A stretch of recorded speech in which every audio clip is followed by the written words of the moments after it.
Oi, pessoal, tudo bem? Vou aqui fazer mais uma leitura de livros para vocês. Eu tô com um tripézinho aqui do YouTube Shorts que eu ganhei uma vez o YouTube e nunca usei, nunca mexi com ele, sabe? Tipo, guardei, que eu uso muito tripé grande, mas eu quero gravar aqui da mesa e ele é um tripézinho bacana, gostei. Olha, dá pra alterar a altura, mas parece meio tortinho. Eu quero ler esse livro aqui, que eu peguei emprestado, e eu tenho prazo para devolver. Eu tô lendo um outro livro, e provavelmente quando vocês verem esse livro no canal, o outro já tá gravado e já tá liberado no canal. Pra quem não me conhece, eu sou a Fá, que é o blog da Fá. É um blog, é um canal de variedades, receitas, artesanatos, dicas caseiras, vlogs, leituras de livros, também tem de tudo um pouco. Eu viajo nas minhas férias, e ainda tá, eu tenho que fazer assim. Eu acho que eu tinha que subir ele mais um pouquinho. Eu nas minhas férias eu vou. Ele parece que não tá certinho. Peraí, deixa eu ver o pezinho aqui. Tá certinho o pezinho. Eu que não tô sabendo mexer. Parece que assim vai ficar melhor. Deixa eu descer um vãozinho aqui. Ele tem um. Ai, meu Deus, eu não quero que vocês vejam minha bagunça. Eu tô com tanta louça pra lavar, mas eu estou com uma preguiça. Vocês não têm noção. Ele tem assim um negocinho que você consegue colocar a altura certinha. Vamos ver se eu consigo.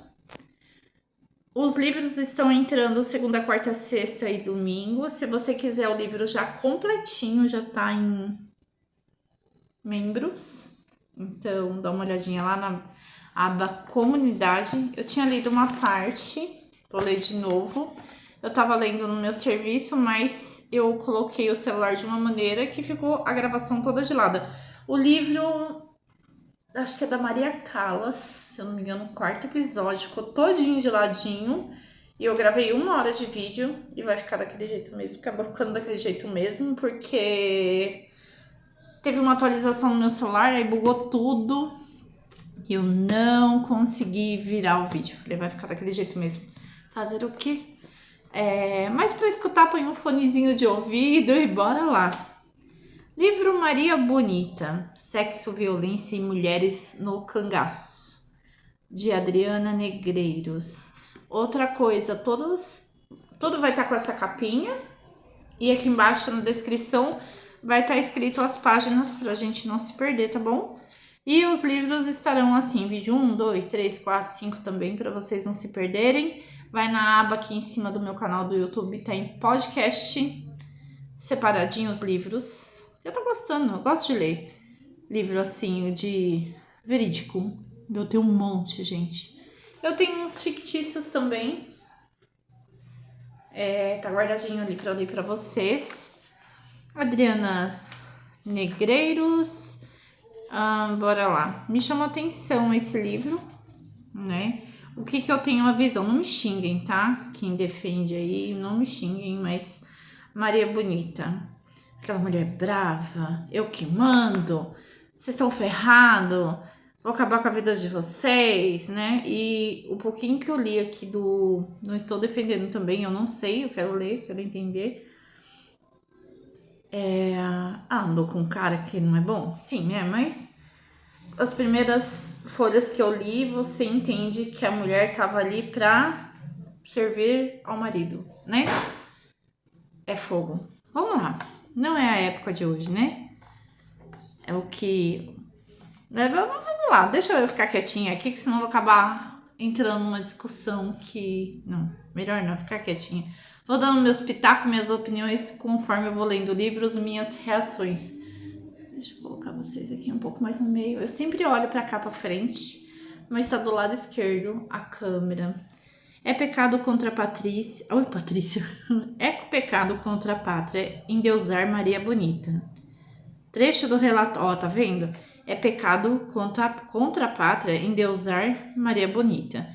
Trecho do relatório da Comissão Acadêmica Coronel Lucena, designada pelo interventor de Pernambuco, Agamenon Magalhães, sobre a operação oficial que culminou na morte do rei e da rainha do cangaço em 28 de julho de 1938.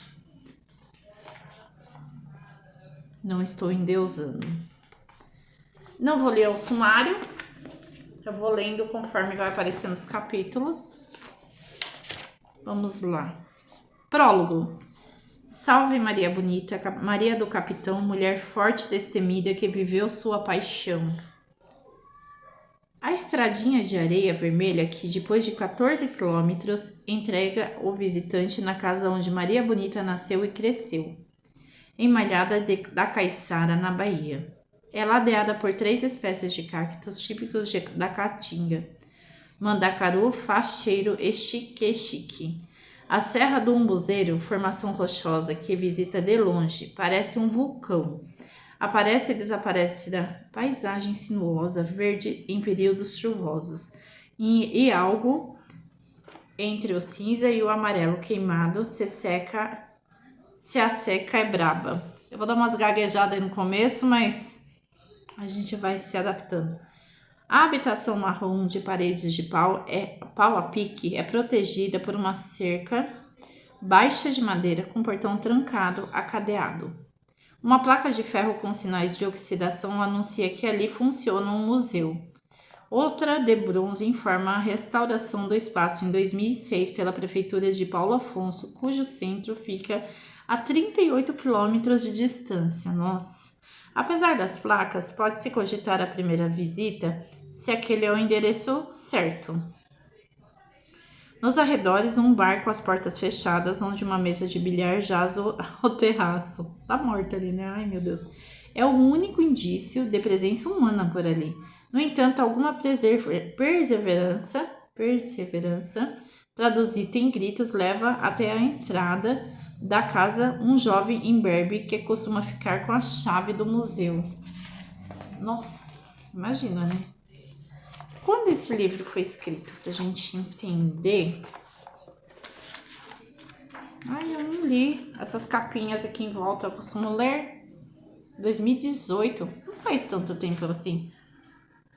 6 anos esse livro. Fechou. Mediante o pagamento em dinheiro vivo de uma taxa simbólica, o equivalente ao preço de uma garrafa de água mineral de meio litro, é possível entrar no local com o esbaforido adolescente como guia. Meu marido, peraí. Tudo cheio de dedo aqui, ignorem. Pra gente que é tudo bonitinho, tudo não dá. Vamos lá, vamos continuar lendo aqui, peraí. Meu marido chegou, pegou janta, minha filha tá indo deitar, se levantou muito cedo. Essa noite eu não dormi porque o meu cachorrinho, ontem nós demos um osso pra ele, eu sei, não pode dar. Fazia muito tempo que eu não dava osso pra ele. Mas sabe quando é cartilagem da costela? Gente, ele vomitou a noite inteira. Deu um trabalho. Agora, isso essa madrugada. Agora que ele comeu alguma coisinha, mas ele tá assim, bem xoxinho. Tô cuidando dele pra me aprender. Eu não dar essas coisas pra ele. Ah, só um pedacinho. Me lasquei, né? E o bichinho sofre. Deixa eu ver aqui em que parte que eu parei. Mediante pagamento em dinheiro vivo de uma taxa simbólica, o equivalente ao preço de uma garrafa de água mineral, deixa eu ver se tá gravando, tá? Mineral de meio litro, é possível entrar no local com o esbaforido adolescente como guia. Um caminho de pedras rústicas, recentemente construído, corta o gramado e conduz ao alpendre, onde um totem gigante em formato de carro de boi dá boas-vindas aos turistas. No interior do museu, réplicas de utensílios domésticos de época tentam reproduzir o ambiente de uma casa sertaneja típica dos anos 1930. Panelas de cerâmica, canecas em ágata, facas, lampiões a gás e uma máquina enferrujada de costura.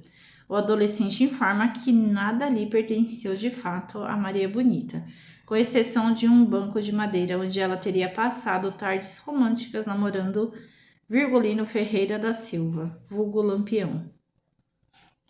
O lendário rei do cangaço, meu Deus. Enfeitam as paredes imagens de Maria Bonita e de outros cangaceiros.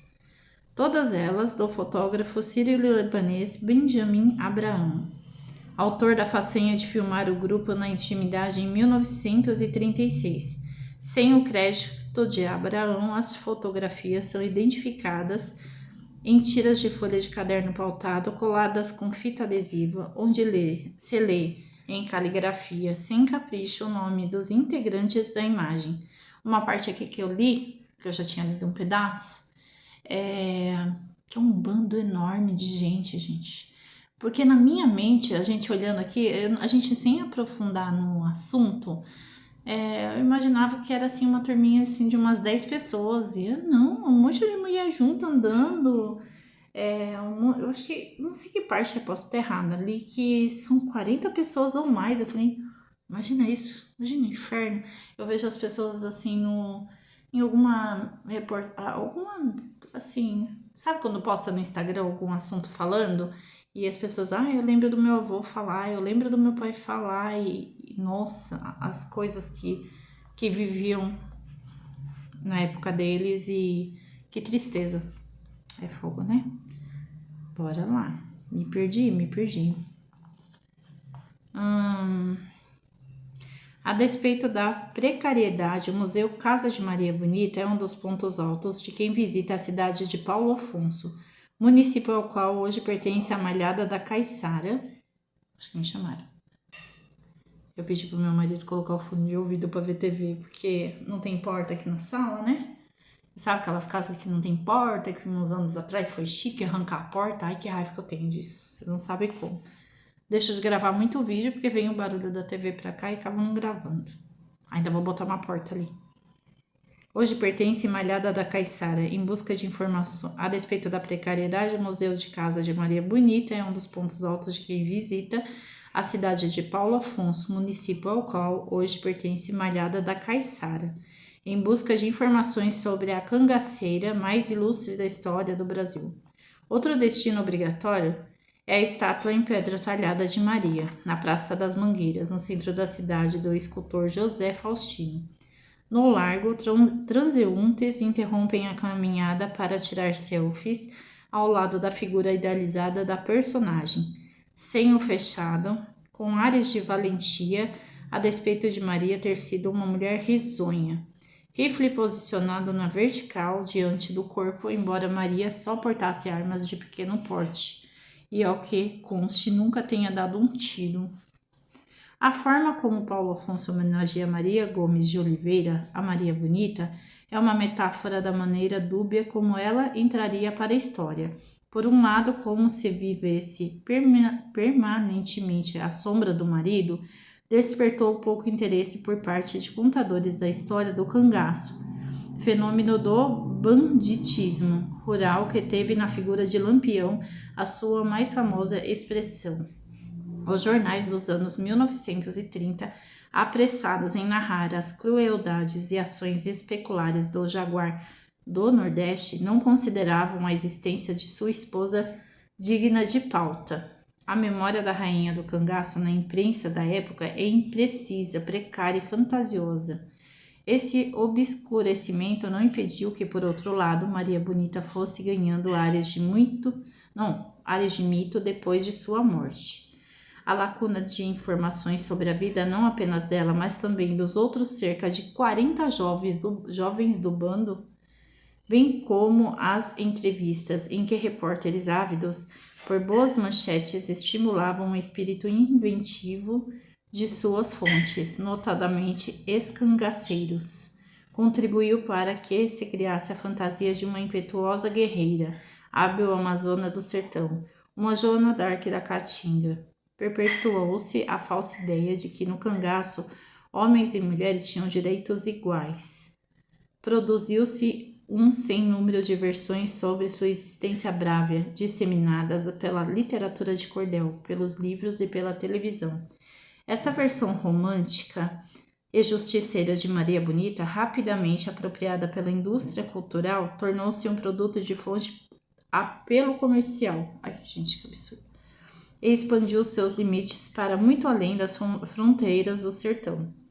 O cruzamento do número 754 da Quinta Avenida com a Street em Nova York, é tido pelos amantes da moda como uma nossa, que capítulo comprido, das mais icônicas esquinas fashions do mundo. Trata-se da localização... Ai, não vou saber ler isso, não. Vou botar aqui pra vocês verem. Eu preciso de um editor, gente. Mas vamos lá pra vocês verem aqui, ó. Essa palavrinha aqui, ó. Hoje minha unha tá mais arrumadinha. Tive que arrumar, gente, porque eu tô comendo unha. Eu quero parar de comer e só consigo se eu pintar a unha. Loja de artigos de luxo que comercializa peças de design badalados como Manolo, Blahnik, Giorgio Armani e Carl. Tá bom assim, né? Foi nessa loja que no início dos anos 1970 a atriz Elizabeth Taylor comprou 200 casacos de visão brancos para os agraciados de sua lista de Natal. No mesmo local, pouco tempo depois, o Beatle, John Lennon e sua esposa, a artista plástica Yoko Ono, gastariam $400 mil em peles de uma só vez. Na tarde de 18 de novembro de 1970, nesse endereço de ostentações, Maria Bonita e suas companheiras de cangaço foram representadas por esbeltas modelos em trajes de verão. No quinto andar do prédio, a estilista mineira Zuzu Angel apresentava as peças de sua Internacional da Telline Collection, com referência a Lampião e Maria Bonita, acomodadas em um salão acarpetado com cortinas e espelhos. As mais elegantes senhoras de Manhattan acompanhavam com curiosidade o exotismo daqueles trajes compostos por chapéus de feltro, cartucheiras de tiras de couro cruzadas na altura do peito e vestidos acinzentados com mangas bufantes. São vestidos com impressões extravagantes que Zuzu Angel dedica a Lampião e sua namorada, Maria Bonita, bandidos lendários dos anos 1920, espécie de Bonnie e Clyde brasileiros. Escreveu Bernardine Morris, uma das mais... Morris, não sei falar isso, Morris.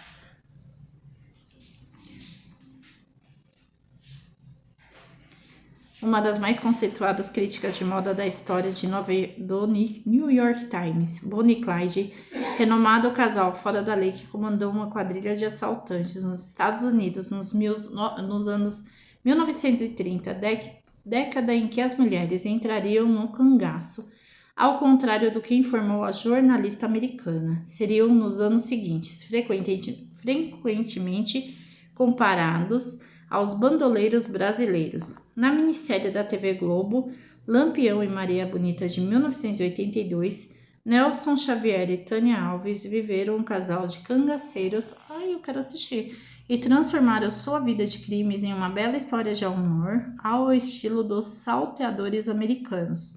Com essa interpretação romanceada, a história foi vendida para Guatemala, Itália, Irlanda, Peru, Portugal e Uruguai.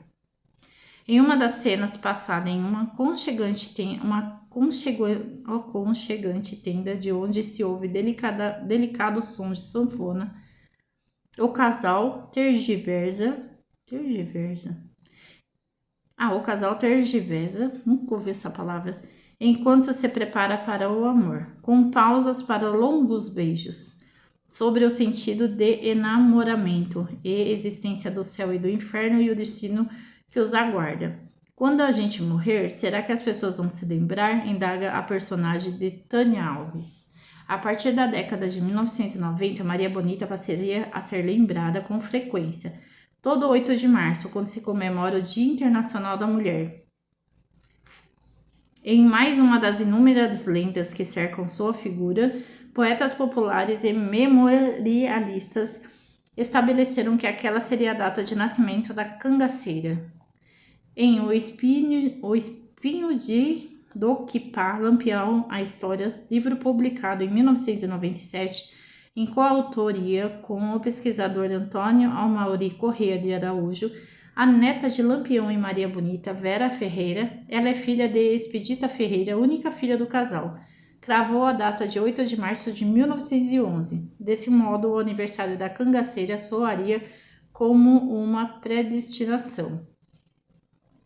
Em 2011, ano em que registraram diversas comemorações pelo suposto centenário de Maria Bonita, um pesquisador de Paulo Afonso, o sociólogo Voldir Ribeiro, localizou o assentamento do batismo de Maria Gomes de Oliveira na paróquia de São João Batista de Jeremoabo.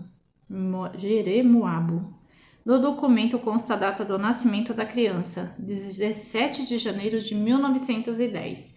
A rainha do cangaço, portanto, nasceu no mesmo dia em que, 54 anos depois, viria ao mundo Michelle Obama, futura primeira-dama dos Estados Unidos. 17 de janeiro de 1910. É o dia que eu vou entrar de férias. Múltiplas narrativas à parte, Maria Bonita é sem dúvida a mulher mais importante do cangaço. Ao contrário de Dadá, esposa do cangaceiro Corisco, que morreria em 1994 e deixaria sua vida registrada em livros, filmes e centenas de entrevistas para rádios, jornais e televisão, a história de Maria Gomes de Oliveira é contada apenas por terceiros. As lacunas em torno de sua trajetória, embora dificultem a reconstituição dos fatos, não diminuem a sua influência. A coragem de desfazer um casamento falido. Eu fui lendo assim, depois.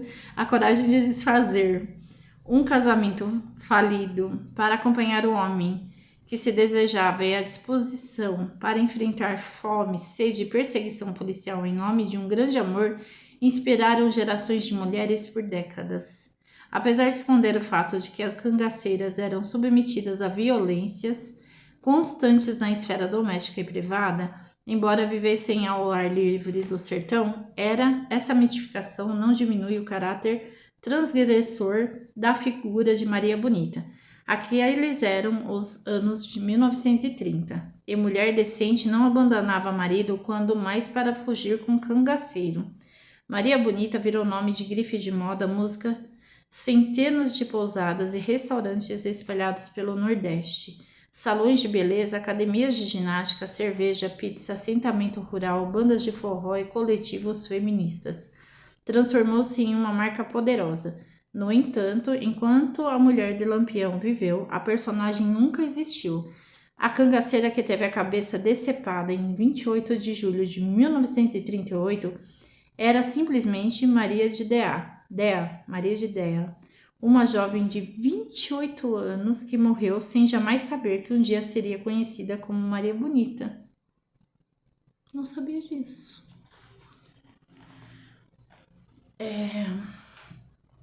Gente, aqui do lado da minha casa tem ferro velho e eles estão fechados. Eu tô assim, tô engasgando já com, sabe aquele espiral? Que foi a única coisa que tá ajudando a gente. Mas eu tô sentindo assim, tudo cheiro de... É o cheiro que eu sinto. Eu limpo a casa, eu passo produtos de limpeza no chão, nas paredes, álcool, tudo. Mas o cheiro vem desse espiral. O cheiro do queimado do espiral. Mas se a gente apaga ele, vira um inferno aqui. Eu sei que tá aberto, eu sei. Mas é que agora a gente tá sem mosquito. Graças a Deus, tá um inferno, gente. E parou esses dias por causa do Natal e do Ano Novo. E eu olhei assim de cima da minha casa, tá tudo embaladinho as coisas dele. Ele preparou tudo, eu acho que tá tudo embalado pra não pular alguém lá dentro e mexer, entendeu? Mas tem coisas lá dentro que devem estar, né? Com o resto de alimento, eu não sei. Tanto mosquito vindo em casa, tanto mosquito, que desespero, tudo. Tira a comida da geladeira, põe em cima do fogão.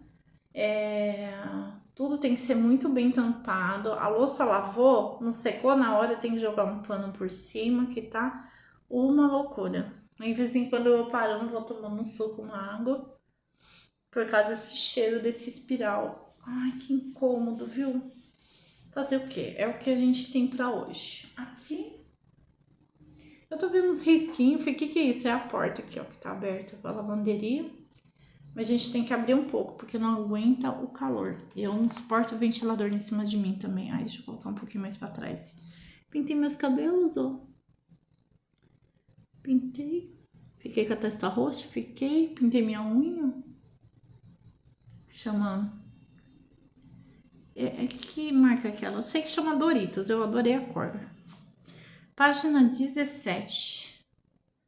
Não sei se é capítulo 1, mas tudo bem. Meu padim padeciço, me clareia a inspiração, para falar de uma mulher arretada feito cão. Na pequena casa de reboco de malhada da Caiçara, onde moravam os pais de Maria Gomes de Oliveira, o enfadonho das tardes do sertão da Bahia era quebrado. Pelo menos uma vez por mês, pela visita enfurecida da filha de 18 anos. Casada desde os 15 com um primo. 15 anos, naquela época. Casada desde os 15 com um primo 6 anos mais velho. Ai, meu Deus, o sapateiro José Miguel da Silva. A jovem Maria enfrentava uma incontornável crise conjugal. O casal vivia em Santa Brígida, um distrito da próspera cidade de Jeremoabo, perto de Santo Antônio da Glória, município ao qual pertencia a malhada da Caiçara.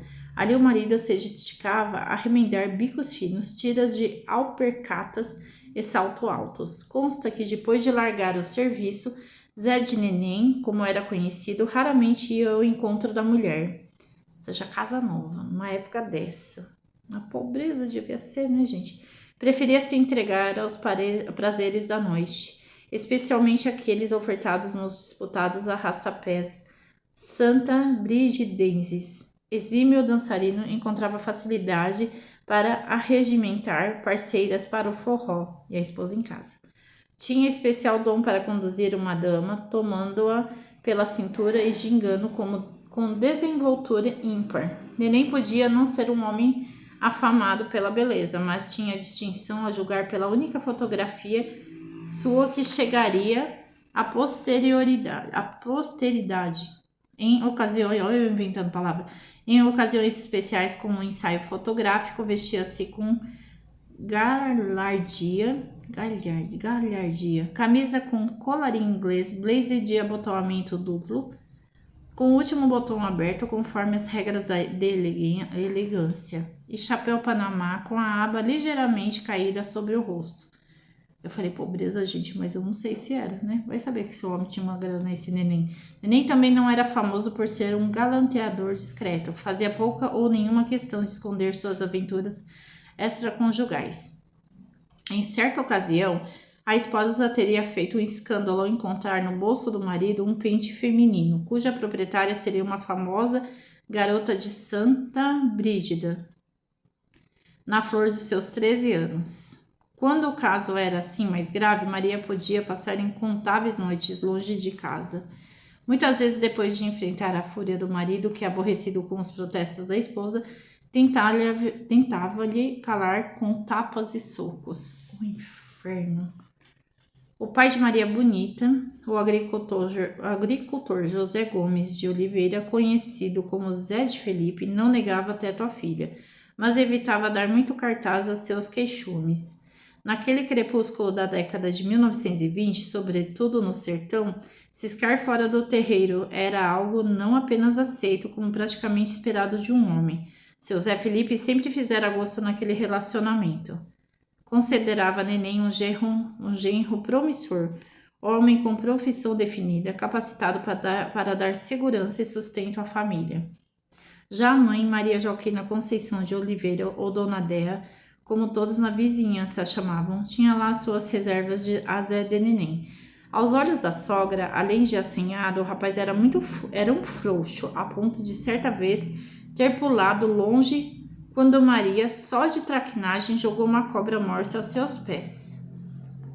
Também não o considerava varão o bastante, uma vez que ainda não engravidara a esposa. Gente, ela é tão novinha. Naqueles tempos, a virilidade masculina estava fortemente associada ao tamanho da prole. Por não ter filhos, Zé de Neném era um homem fraco para muitos dos seus contemporâneos, incapaz de satisfazer a mulher. Ainda mais uma mulher como Maria. Eu tô rindo, mas é triste. Morena clara, cabelo e olhos castanhos, nariz afilado, lábios finos e 1,56 m de altura. A esposa de Neném possuía um atributo em alta conta. A esposa de Neném possuía um atributo em alta conta nas veredas nordestinas, um par de coxas grossas, cuja robustez se podia antever pelos tornozelos rotundos. Há umas palavras difíceis, que os vestidos cortados abaixo dos joelhos deixavam à mostra, embora na época o arquétipo urbano de elegância contemplasse corpos esguios. Tô brava, tô lendo muito errado. Como o da canadense Mary, que ganharia em 1930 seu segundo Oscar de melhor atriz pela atuação no filme mudo Coquette. Deixa eu ver se meu marido tá vindo pra cá, peraí. As palavras difíceis, gente, paciência. As garotas mais cobiçadas do sertão eram as bem fornidas. As pernas fortes de Maria compensavam alguns de seus predicados como pouco favoráveis, como certo achatamento na região glútea. Eu sei o que é isso. E os pés grandes e esparramados. Eu também tenho um achatamento aqui, sabe? Muito achatado mesmo, né? Ô, tristeza. Ai, achei um amarradinho aqui pra prender o cabelo. Achatamento. Essa vai ficar na história como um certo achatamento na região glúteos. Oh, meu Deus do céu. O pessoal põe, às vezes eu vejo na internet umas calças bonitas, uns vestidos bonitos, né? Aí eu tenho que considerar que tem a minha barriga, né? Eu vou voltar a fazer academia. Eu dei uma parada esses dias aí por causa das festas de final de ano. Aí eu não vou bater lá na academia e dar de cara na porta, porque não é tão perto, né? Eu falei, deixa o pessoal descansar, né? Um pouquinho. Devia ter aberto, sim, mas não sei também não. Né? Vai aumentar os glúteos? Não sei. Não, provavelmente não. Mas, né? A gente já tá numa certa idade que tem que caminhar, senão você agacha, não consegue levantar, e não consegue agachar, não consegue carregar as coisas. Segundo o livro 1909/15 da paróquia de São João Batista de Jeremoabo, Maria Gomes de Oliveira nasceu no dia 17 de janeiro de 1910. E foi batizada faltando poucos dias para completar 8 meses de idade, no feriado de 7 de setembro do mesmo ano. Um hábito da região estabelecia que ao primeiro nome de uma criança acrescentava-se informalmente a do pai ou da mãe. A menina logo se tornou Maria de Déa, em referência à mãe. Pelo mesmo motivo, Zé de Neném e Zé de Felipe eram chamados dessa maneira. Sertanejos simples, com pouca instrução e recursos modestos, seu Zé de Felipe e Dona Déa tiravam sustento da família do plantio de milho, feijão e mandioca, além da criação de poucos e esquálidos bodes, cabras e vacas. Ao longo da vida precisariam dar duro na roça para alimentar outras 12 bocas, além das próprias. Maria foi a segunda filha do casal. Eles também eram pais de Benedita, Antônia, Amália, Joana, Olindina, Francisca, José, Oséias, Arlindo, Ananias e Paulo. Olha, a 500 quilômetros da capital Salvador, Malhada da Caiçara, era nas primeiras décadas do século. Eu não tenho um computador aqui para constar. Do século XX. Um lugarejo escondido no meio do nada. Não havia saneamento básico, energia elétrica ou qualquer item de conforto urbano. Na casa dos Oliveira não havia camas para dormir. Crianças e adultos se amontoavam em redes sobre a mesa da cozinha ou em esteiras no piso de areia solta. A monotonia dos dias sem fim do sertão acompanhavam a da paisagem, longas extensões de catingueiras por onde só de vez em quando se avistava viva alma.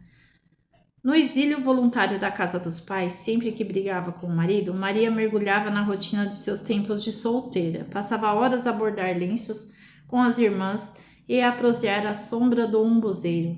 Da janela do quarto podia avistar o cume de serra peito de moça, formado geológica, assim denominada devido à semelhança com seios femininos. Alguns dos seus passatempos, entretanto, não eram tão singelos. Embora os dias fossem maçantes, um ar festivo tomava conta da caatinga quando o cenário era iluminado pelo luar do sertão. Nessas ocasiões, Maria se emperectava com seus melhores vestidos e ia bater as coxas maciças de algum pé de valsa nas fazendas da região. Em uma dessas festas, a jovem conheceu José da Costa Doria, secretário do coronel João de Sá, de Jeremoabo, então deputado estadual. Dória,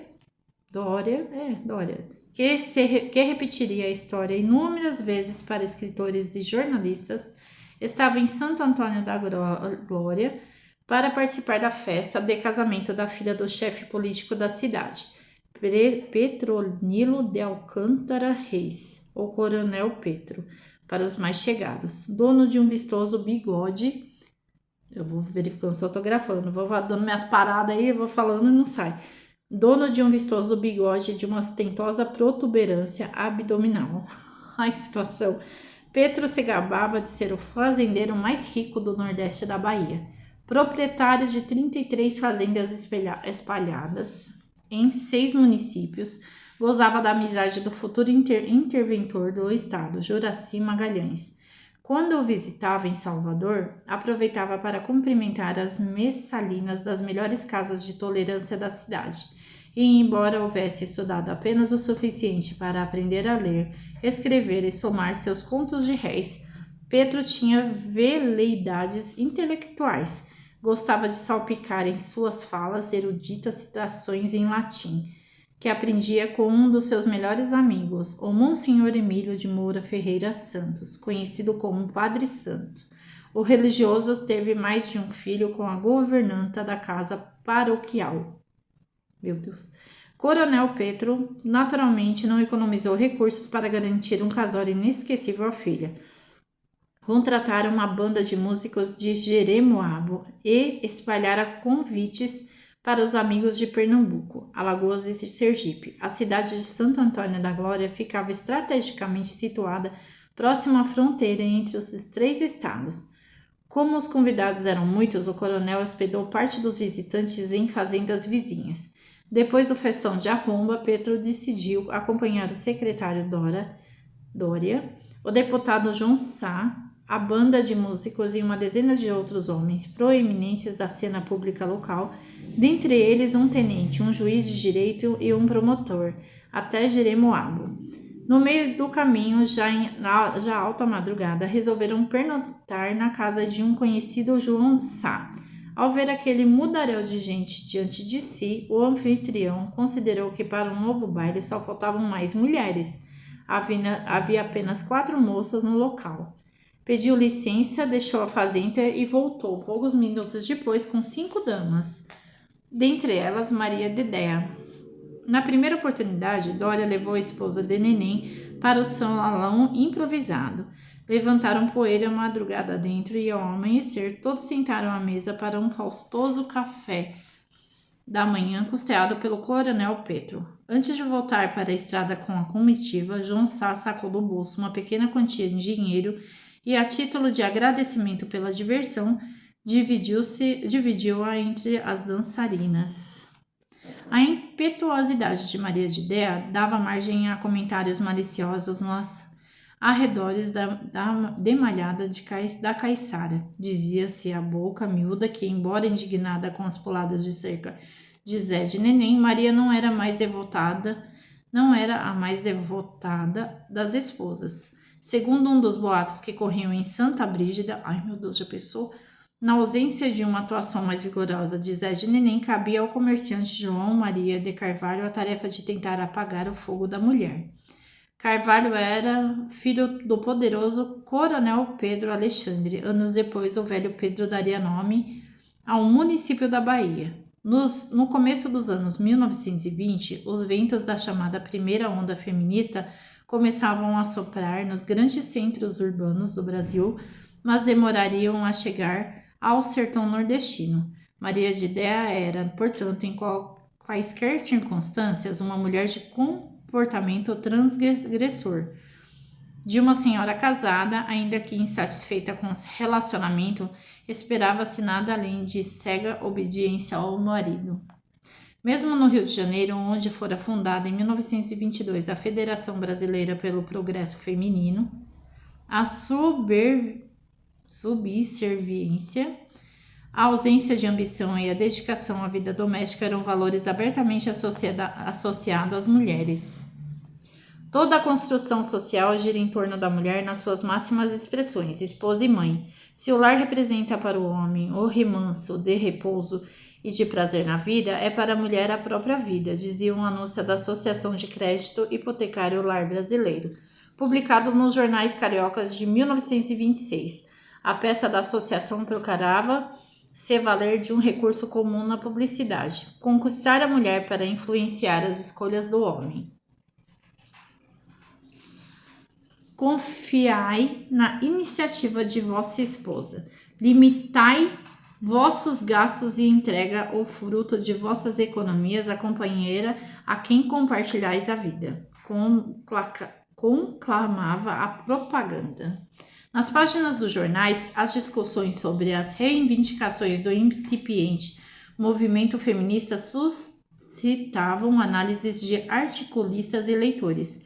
O feminismo está se tornando uma praga terrível penetrando em áreas onde jamais devia penetrar, escreveu Cláudia, assim simplesmente apresentada na seção intitulada Assuntos Femininos, publicada aos domingos do Correio da Manhã, no Rio de Janeiro.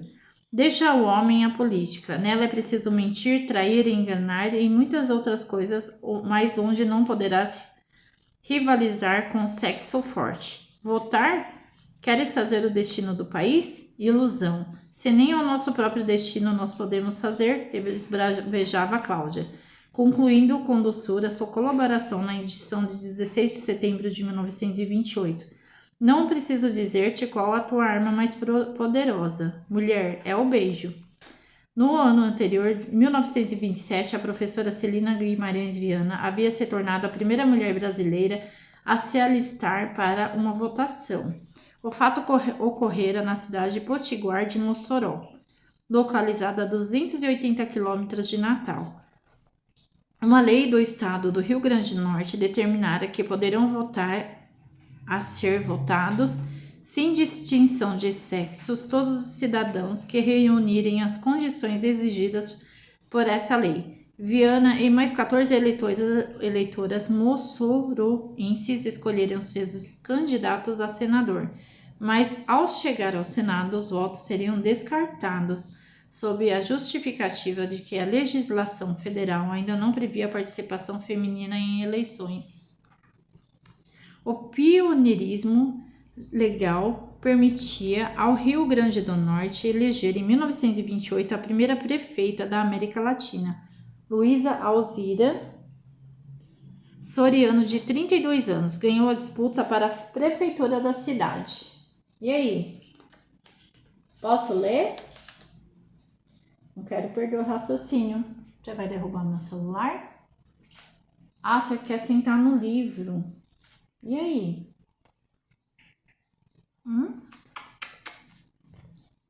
Hein? Como que fica? Eu posso ler? Obrigada. Ganhou a disputa para a prefeitura da cidade de Lages, a 125 quilômetros da capital. O feito à época foi notícia no jornal americano New York Times, que o atribuiu à influência dos Estados Unidos. Em 1920, as americanas haviam conquistado o pleno direito de ir às urnas. Além do exercício do voto, as reivindicações dos movimentos feministas incluíam melhores ofertas de educação para as mulheres e o direito de trabalhar sem precisar para isso de autorização do marido. Nossa, como estabelecia o Código Civil em vigor de 1916. O marido é o chefe da sociedade conjugal, função que exerce com a colaboração da mulher no interesse comum do casal e dos filhos, determinava o artigo 233 da legislação. No artigo 178, o Código ainda garantia ao homem o direito de anular o matrimônio contraído com mulher já deflorada. As esposas, contudo, resguardava-se o direito de reivindicar os bens comuns, móveis ou imóveis, doados ou transferidos pelo marido à concubina. Na mesma época, as reivindicações por equidade salarial começavam a esboçar seus primeiros e encabuladíssimos rascunhos. Em 1927, a psiquiatra Nise da Silveira, em artigo intitulado O Trabalho Feminino, escreveu no Correio da Manhã: examinem-se os salários femininos e ver-se-á que, de ordinário, são elas ínfimos, absolutamente insuficientes para a mais modesta criatura conseguir manter-se. Está por demais arraigada a suposição de representar o salário da mulher apenas um auxílio, alguma coisa vinda da inhapa, estando já a sua subsistência assegurada pelo pai ou marido. Não era o caso de sair nas carreiras atrás de Maria Dedéa. Zé de Neném sabia esperar com paciência a moça deixar-se soltar fogo pelas vintas, dando tempo suficiente para a raiva arrefecer. O sapateiro selava seu cavalo e ia até a malhada da Caiçara resgatar a esposa. Alguns dias se passaram entre compras de tecido no comércio, confecção de vestidos à máquina de costura e participação em missas e novenas até que Neném voltasse a aprontar e Maria regressasse à casa dos pais. No fim do ano de 1928, além das tarefas convencionais a que se dedicava nas temporadas em Malha da Caiçara, Maria de Déa incluía nova atividade em sua rotina: conversar com a mãe sobre a perspectiva de cruzar a qualquer momento com aquele que era, na época, o bandido mais procurado do Brasil, o autoproclamado governador do sertão, o monarca selvagem da Caatinga, o terrível Virgulino Ferreira da Silva, vulgo Lampião, o rei do cangaço. Raros eram os dias em que Lampião não aparecia nos principais jornais do Brasil, do Rio de Janeiro à Fortaleza. Para ilustrar as reportagens, artigos e notas, os jornalistas escolhiam quase sempre a mesma imagem, uma foto de 1926, que não fosse o detalhe do rifle apontado para a câmera, faria Virgulino passar por um estudante aplicado. No rosto fino, de lábios delgados e nariz longo e reto, repousava um par de óculos de aros delicados, com lentes formando círculos perfeitos. E embora já contasse ali com 27 anos muito bem vividos, Virgulino guardava certo ar pubescente.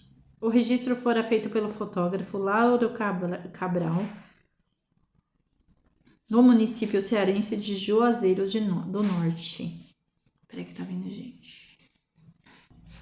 A gente vai dando umas paradas pra comer, peguei um refrigerante, comprei essa tortinha aqui, ó, no mercado, ó. Gostosa. Comprei no supermercado X. Tá aprovadíssima. Uma delícia, ó. Muito bom. No fim do ano de 1928, além das tarefas convencionais a que se dedicava nas temporadas em Malhada da Caiçara, Maria de Déa incluíra nova atividade em sua rotina: conversar com a mãe sobre a perspectiva de cruzar a qualquer momento com aquele que era, na época, o bandido mais procurado do Brasil, o autoproclamado governador do sertão, o monarca selvagem da Caatinga, o terrível Virgulino Ferreira da Silva, vulgo Lampião, o rei do cangaço. Raros eram os dias em que Lampião não aparecia nos principais jornais do Brasil, do Rio de Janeiro a Fortaleza. Para ilustrar as reportagens, artigos e notas, os jornais escolhiam quase sempre a mesma imagem, uma foto de 1926, que não fosse o detalhe do rifle. Eu já li essa parte. No rosto fino, de lábios delgados e nariz longo e reto, repousava um par de óculos de aros delicados, com lentes formando círculos perfeitos, embora já contasse ali com 27 anos bem vividos. O registro fora feito pelo fotógrafo Lauro de Cabral, no município cearense de Juazeiro do Norte. Lampião estava na cidade a convite do prefeito, ninguém menos do que o maior líder espiritual do Nordeste, Padre Cícero Romão Batista, de quem ele era ardoroso devoto.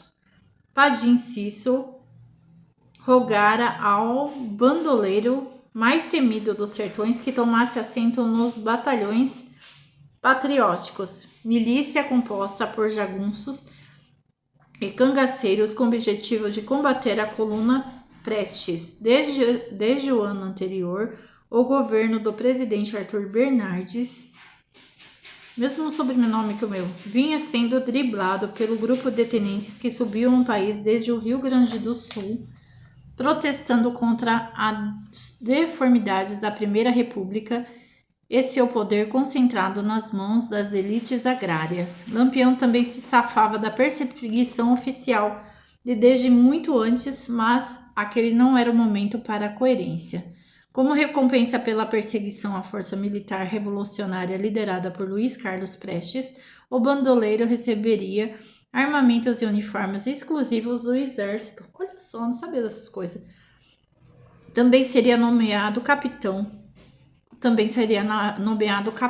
Com o título, teria um salvo-conduto para continuar a exercer seu domínio pelos sertões, sem ser importunado pelas forças volantes, como eram chamados os pelotões mistos de caça aos cangaceiros, formados por policiais militares e sertanejos. Quando Lampião chegou a Juazeiro, porém, nem precisou se dar ao trabalho de engatilhar o rifle. Olha o barulho. Minha gata tem a caixinha de areia dela. E tem, do outro lado, o jornal do meu cachorro. Ela não se conforma de estar naquela situação, aí ela faz um bolinho assim com o jornal. Ó a briga. Aí não adianta. Enquanto ela não formar uma bolinha, ela não vai sossegar. Quando o Lampião chegou a Juazeiro, porém, nem precisou se dar ao trabalho de engatilhar o rifle. A coluna Prestes já havia deixado o Ceará. Mesmo assim, Lampião... Tá difícil, peraí. Mesmo assim, Lampião exigiu o cumprimento das promessas feitas pelo Padim. Afinal, ele não tinha culpa se o serviço havia agorado. Ele fizera sua parte e agora queria o pagamento conforme combinado. Lampião, aliás, granjeara fama de homem de palavra. Ferrenho observador do Código de Ética do Sertão, segundo a qual palavra dada é palavra cumprida. Melhor não prometer do que fazer um voto e descumprir o empenhado. Estava escrito na Bíblia. Portanto, só sairia dali vestido com uniforme de mescla azul acinzentada do exército e armado e municiado até os dentes, e claro, promovido a capitão. Contrariar o rei do cangaço. E aí, você vai fazer o quê? Você vai sentar aí? Nós estamos lendo, ó. Já faz quase 1 hora de vídeo. Eu preciso tirar você. Eu não quero que ela derruba o meu celular. Deixa eu segurar aqui. Você vai deixar a mãe ler? Não, você quer ler, sentar bem no livro? Peraí.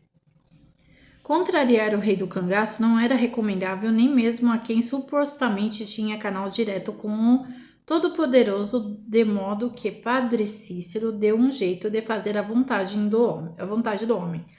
Para redigir o suspeito título de capitão, convocou o único funcionário público federal da cidade, o inspetor agrícola Pedro de Albuquerque Uchoa, que lavrou o fictício documento atestado que Virgulino Ferreira da Silva era portador da patente de capitão honorário dos batalhões patrióticos. Eita lasqueira! Como não precisara ir para o fronte, Lampião se dedicara em Juazeiro à faina mais intelectual, divulgar suas ações e com isso reforçar a construção de uma imagem pública associada à coragem, à valentia e ao acerto de contas. Embora fosse homem de poucas letras, Lampião se revelava um exímio estrategista de relações públicas. Sabia, por exemplo, da conveniência de tratar bem os jornalistas, embora em sua opinião estes fossem dados a mentir. Na ocasião foi educado, solícito e didático com o médico e repórter Otacílio Macedo, que publicaram uma entrevista na sua edição de 17 de março de 1926 do jornal O Ceará, 17 de março, o dia que eu nasci. Não pretende abandonar a profissão? Perguntou o repórter. Se o senhor estiver em um negócio e se for se dando bem como ele, pensará porventura em abandoná-lo? Pois é exatamente o meu caso. Porque vou me dando bem com este negócio, ainda não pensei em... Não, porque vou me dando bem com este negócio, ainda não pensei em abandoná-lo. Estou ouvindo barulhos. Em todo caso, espera passar a vida toda nesse negócio? Não sei, talvez preciso, porém, trabalhar ainda uns 3 anos. Tenho alguns amigos que visitar, o que ainda não fiz, esperando uma oportunidade. Ele falava bem. Não se comove em extorquir dinheiro e avariar propriedades alheias? Acho que eu fiquei tanto tempo sem tomar refrigerante que estou até estranhando. Mas nunca fiz isso. Quando preciso de algum dinheiro, mando pedir amigavelmente a alguns camaradas. Foi nessa mesma entrevista que Lampião deu a versão para o seu ingresso no cangaço, versão que sustentaria até o fim de seus dias. De acordo com Virgulino, entrara naquela vida em 1917 para vingar o pai, José Ferreira, assassinado na cidade de Água Branca, em Alagoas. O crime tinha sido encomendado pelas famílias Nogueira e Saturino do município pernambucano de Vila Bela, atual Serra Talhada, na sua terra natal. A origem da inimizade entre as famílias seria uma disputa de animais e chocalhos. O acessório na zona rural empobrecida tinha valor elevado e conferia ao proprietário certos status de riqueza. No entanto, a narrativa de Lampião, para dar sentido justiceiro à sua trajetória, não obedecia às leis da lógica. O pai de Virgulino morreu em 1921 em decorrência da atividade criminosa a que os filhos, àquela altura, já se dedicavam. Além de Virgulino, seus irmãos Antônio e Levino não eram flor que se cheirasse. Já tinham nas costas larga e comprovada experiência em pancadarias, roubos e arruaças. Nossa, que inferno, hein? No dia 9 de maio daquele ano, os irmãos haviam saqueado a cidade alagoana de Pariconhas, perto de Água Branca, onde moravam seus pais, José Ferreira dos Santos e Maria Lopes. Com medo da perseguição policial, o casal se escondeu na fazenda de um conhecido. Lá Dona Maria, que já vinha sofrendo de desmaios, viria a falecer vítima de infarto. Vixe, seu José ainda chorava a morte da esposa quando, dias depois, foi atingido por uma saraivada de balas. A polícia, que tinha descoberto o paradeiro da família, chegou à casa atirando. Seu José estava debulhando uma espiga de milho. Só teve tempo de correr para dentro da casa. Foi perseguido por soldados, imobilizado e fuzilado a queima-roupa. A favor da versão de Virgulino reside o fato de que foi somente após a tragédia que ele se tornou cangaceiro profissional. A única diferença era que, em vez de agir como autônomo, ele prestava obediência a Sebastião Pereira, vulgo Senhor Pereira, até então o cangaceiro mais temido do sertão. Eita! Em 1922, segundo consta, aconselhado por Padre Cícero, Senhor se aposentaria, não sem antes passar o bastão para o seu discípulo mais valentoso, Virgulino Ferreira da Silva, o homem mais valente que já conheci, como reconheceria no futuro. A entrevista de Otacílio Macedo e as fotos de Lauro Oliveira transformariam Lampião em celebridade nacional, figura com áreas de mito que logo seria explorada pela indústria do entretenimento. No Rio de Janeiro, a opereta regional O Manda-Chuva de Lampião levava interessados em conhecer os tipos curiosos do Interland, como anunciava o Jornal do Brasil ao tradicional Teatro Carlos Gomes, localizado na Praça Tiradentes. Em Recife, os publicitários apelavam à áurea de invicto do bandido para chamar a atenção para os seus clientes. Lampião tem dúvidas de ser preso. Nunca duvidou e nem duvidará que a Casa das Fazendas Bonitas sempre foi e será a mais barateira de Recife. Na empresa, de forma geral, observava-se um misto de revolta e admiração envolvendo a figura de Lampião. Ao mesmo tempo que narravam nas reportagens as proezas do bando, os jornais cobravam dos editoriais uma postura mais severa das autoridades para combater o banditismo rural. Afinal, Lampião tocava o terror havia uma década, sem jamais ter sofrido uma derrota. No sertão atribuía-se a invencibilidade do homem Ai, que susto, caiu. A sobrenatural. Nossa, o tripé não segurou meu celular. Ué, mas é o mesmo negócio que eu uso. Ai, eu acho que eu sei, é uma borrachinha que eu tirei aqui. Peraí que eu vou arrumar, gente. Eu sempre usei isso. Não para, gente. Ai, que raiva. Não vai parar. A borrachinha não quer parar. Por quê? Eu acho que eu arranquei uma borrachinha daqui. Ah lá, né? Peraí. Tem uma borrachinha embaixo que segura o celular. Quase arranquei ela. Então, eu acho que é ela que tá dando problema. Deixa eu tirar o copo aqui de perto pra não fazer sujeira. Pode quebrar, não. Posso comprar agora. Não, deve ser baratinho, né? Essa pecinha, mas... Ah lá, entortou é tudo. Entortou é tudo, porque tá pra frente, assim não era pra tá pra frente. Ai, pai. Não. Sempre pé mesmo, gente. Não tá querendo parar. Essa pecinha aqui, ó. Tá vendo que soltou aqui? Eu tenho que colar, porque ela não tá segurando. Eu não sei porquê. Gente, eu tenho isso aqui há tantos anos. Esse aqui, essa parte de baixo é o tripé, que eu ganhei do YouTube Shorts. Mas esse aqui não pode escapar, não. Eu uso ele na câmera direto, ó. Mas já tá só o pó da rabiola. Eu preciso descobrir o nome dessa peça aqui e comprar outra. Mas vamos lá. Deixa eu ver onde eu parei aqui pra terminar de ler. Tá faltando um pouquinho o capítulo. Acho que tá, peraí. Na imprensa de forma geral, observava-se um misto de revolta e admiração envolvendo a figura de Lampião. Ao mesmo tempo que narravam nas reportagens as proezas do bando, os jornais cobravam nos editoriais uma postura mais severa das autoridades para combater o banditismo rural. Afinal, Lampião tocava o terror havia uma década, sem jamais ter sofrido uma derrota. No sertão atribuía-se a invencibilidade do homem ao sobrenatural. O bandoleiro só podia ter corpo fechado. Ai, meu Deus do céu, tá difícil, hein? Ou sociedade com Satanás, dizia-se nas mercearias, feiras e inferninhos do interior. A verdade, porém, era um tanto mais terrena. Lampião fazia e acontecia porque contava com a proteção de políticos, grandes coronéis e modestos fazendeiros de boa parte do Nordeste brasileiro.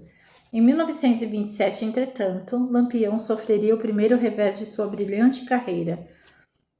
Ao tentar invadir Mossoró, foi recebido a tiros por um exército formado pelos moradores da cidade, sob o comando do então prefeito Rodolfo Fernandes. Colocado para correr sob uma chuva de balas, sofreu com duas grandes baixas, os cangaceiros Cochete e Jararaca. A derrota moçoroense abalou de tal maneira o ânimo de Virgulino que no período de um ano reduziu o bando de 75 pessoas para apenas 5 homens. Além de deserções, enfrentou perdas definitivas, como a do cangaceiro Sabino, um dos membros do Estado-Maior do seu exército, morto no Ceará. Alquebrado, sem forças e desguarnecido, Lampião tinha contra si pela primeira vez o conjunto das polícias do Ceará, Rio Grande do Norte, Paraíba e Pernambuco e Alagoas, que experimentavam um sentimento inédito de júbilo. Na imprensa, o tom era de otimismo. Em questão de dias, diziam os oficiais, o jaguar bravo do Nordeste seria abatido. Foi nesse contexto que Lampião decidiu tentar a vida nova na Bahia. O bandido tinha indicações de homens poderosos a quem procurar e pedir apoio. Estaria mais protegido na persiga braba daquela região. A última cidade pernambucana na qual deixaria seu rastro seria Itacuruba, nas margens do Rio Francisco, próximo à foz do Rio Pagil. De lá seguiu a direção da Serra do Papagaio e, na altura da cachoeira de Paulo Afonso, tomou uma canoa rumo a Passador, lugarejo de Santo Antônio da Glória. Lampião desembarcou na margem baiana do Velho Chico, na companhia de 5 cabras remanescentes, Ezequiel Ferreira, seu irmão, vulgo Ponto Fino, Virgínio Fortunato da Silva, o Moderno, Antônio Juvenal da Silva, o Mergulhão, Luiz Pedro Cordeiro e Mariano Laurindo Granja, estes conhecidos apenas pelo prenome. Àquela altura, seus irmãos Levino e Antônio já estavam mortos. Nossa. O primeiro em confronto. Ixi, pera, vou voltar esse pedacinho aqui que virou uma bagunça. Lampião desembarcou na margem baiana do Velho Chico, na companhia de 5 cabras remanescentes. Ezequiel Ferreira, seu irmão, vulgo Ponto Fino. Virgínio Fortunato da Silva, o Moderno. Antônio Juvenal da Silva, o Mergulhão. Luiz Pedro Cordeiro e Mariano Laurindo Granja, estes conhecidos apenas pelo nome. Àquela altura, seus irmãos Levino e Antônio já estavam mortos. O primeiro, o Levino, em confronto com a polícia. O segundo, que é o Antônio, supostamente vítima de um tiro acidental disparado por Luiz Pedro. Os forasteiros estavam sujos, magros, exaustos, com grandes olheiras, parecendo mais mortos do que vivos, segundo a descrição de uma mulher que presenciou o momento em que o grupo pôs os pés em terra firme. Apesar disso, entre os moradores das cidades ribeirinhas, a notícia da presença dos cangaceiros provocou um verdadeiro Deus nos acudas. Já pensou que medo? Era como se Lúcifer em pessoa tivesse resolvido fazer daquele pedaço distante da Bahia um sucursal do inferno. Quem tivesse suas filhas que as trancasse em casa, porque aqueles demônios, tidos em todo o sertão como violadores de donzelas, estavam à solta. Já Maria Dedéia podia até ter medo de Lampião, mas tinha medo maior ainda da mesmice